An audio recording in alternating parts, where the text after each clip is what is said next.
Good afternoon. It's such a privilege to be here. And Brian, thank you so much for that wonderful introduction. You and I have known each other for so many years. It's a privilege to be introduced by you. And for me, I've received a couple of awards in my life, but I have to say this one with Pete and my fellow honorees, I just would say that I am now a very cool mom.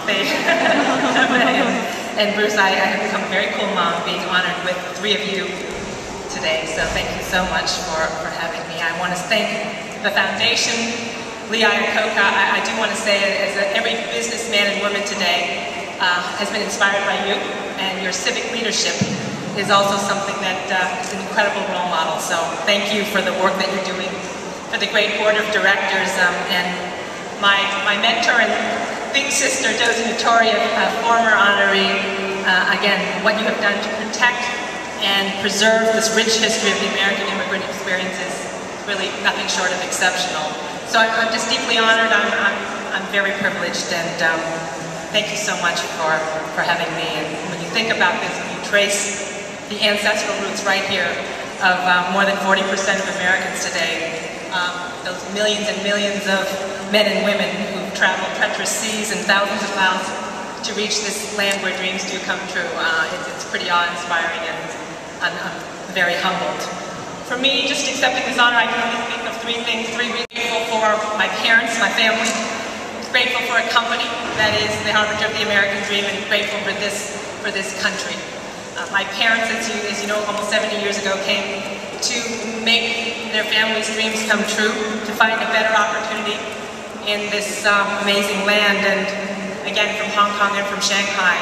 One of the things that has been so very special is that we were given all the opportunities that they dreamed of here, the education, tennis lessons, all of the wonderful opportunities being raised here offered. But one thing they have always reminded us is that we would be very proud here in America of our Chinese heritage. I remember our neighbors when I was young were Italian, and we used to have rice and Chinese food every evening, and we would run across the street every Friday night to have spaghetti and meatballs.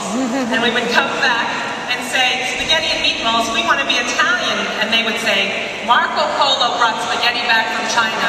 Everything came from China. I remember being in the 4th grade and having an opportunity to visit paper. My goodness, in America, paper is made. It's incredible.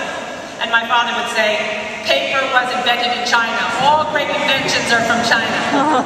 So we were able to grow up in this amazing country, but never forget the power of our heritage, and that is only in America.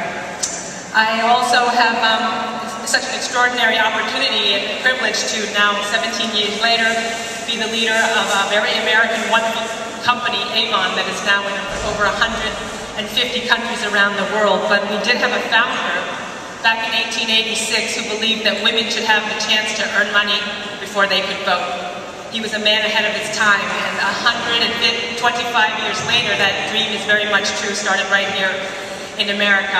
And actually the day before I joined the company, I had the opportunity to be at the office of the then CEO, a man named Jim Preston, and he had a plaque behind his desk. I'll never forget it.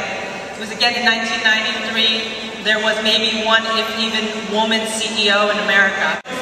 A barefoot ape, a barefoot man, a wingtip shoe, and a high-heel pump. And it said the evolution of leadership. And I thought to myself, this is a pretty progressive company here. And I asked him, right before I left, and I didn't even have the job, do you really believe that? And he said, at Avon, in this company and in America, anything can happen. This should be one of the companies that has a female CEO someday.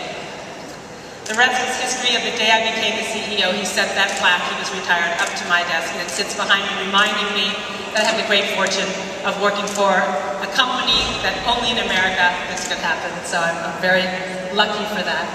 And then lastly, just my pride, again, in being part of this great nation's dreams. I have the opportunity to visit hundreds of countries because we do business there, standing on behalf of the company. And as a role model and a woman, female leader, I meet with many young women who look at the opportunity of women here in America to rise to the top. And I think for me, if you kind of go full circle back to the original video, one of the moments that I'll remember is going back to China as the first time as the CEO of Avon, and we have thousands of Avon sales representatives and hundreds of Avon young women associates who are peeking out to take a look at the female CEO. And I can understand Mandarin, and one of them said, "It's the American dream, only in America." So I leave you with that thought. It is the American dream. The hope rises, that dream does live on. It is only in America. God bless America. Thank you very much.